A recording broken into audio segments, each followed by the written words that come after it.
All right, everything, welcome back. Ready for another deep dive? Always ready. Awesome. Well, today we're tackling something that I think is super relevant to just about everybody these days, and that's oversharing. Ooh, yeah, that's a big one. Yeah. We're going to be looking at an episode of the English Dose podcast called The Danger of Oversharing.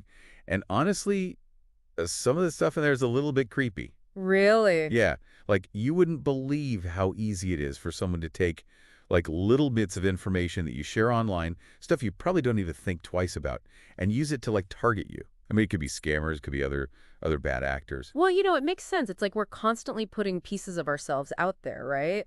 On social media, in conversations. And I think a lot of times we just don't stop to think about who might be piecing it all together. Yeah, exactly. And the podcast broke it down into two main areas where we tend to overshare, social media, obviously, but also kind of surprisingly personal conversations.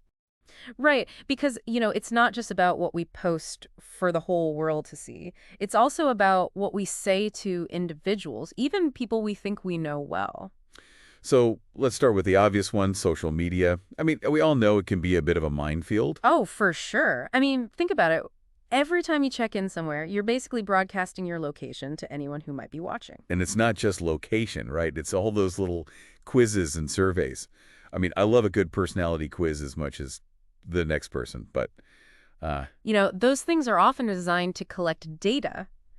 Things like your first pet's name, your mother's maiden name, those are classic security oh, questions. wow. So you're saying that those quizzes could actually be used to, like, hack into our accounts. Potentially, yeah. It's all about being aware of the information we're putting out there and who might be collecting it.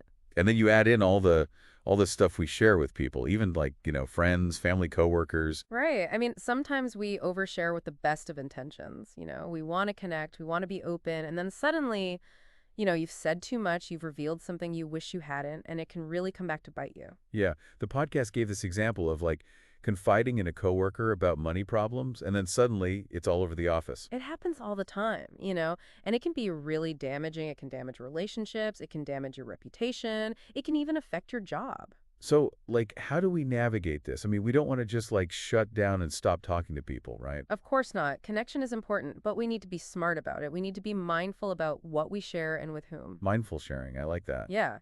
It's about thinking before you speak, both online and offline. It's about asking yourself who needs to know this information and what are their intentions. So, like, what are some practical tips? I mean, where do we start?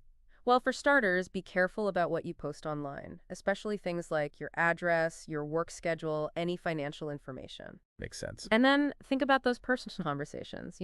Not everyone needs to know everything about you. It's okay to set boundaries. It's okay to say, I'd rather not talk about that. Yeah, that's a good point. I think sometimes we feel pressured to overshare, like we have to tell everyone everything, but it's not true. We have a way to privacy. Absolutely. And the more we practice mindful sharing, the more comfortable we'll become with setting those boundaries. So, as we wrap up, what's like the big takeaway here? I mean, what do we really want people to think about?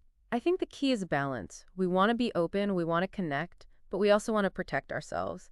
And the good news is we can do both.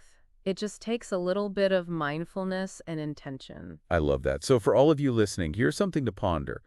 What's one area of your life where you might be oversharing without even realizing it? Is it your online presence, your conversations with colleagues, your interactions with new people? Take a moment to think about it, because being aware is the first step to sharing wisely and staying safe. And remember, you're in control. All right, that's all the time we have for today. Thanks for joining us for another deep dive. We'll see you next time. See you then. TERRT.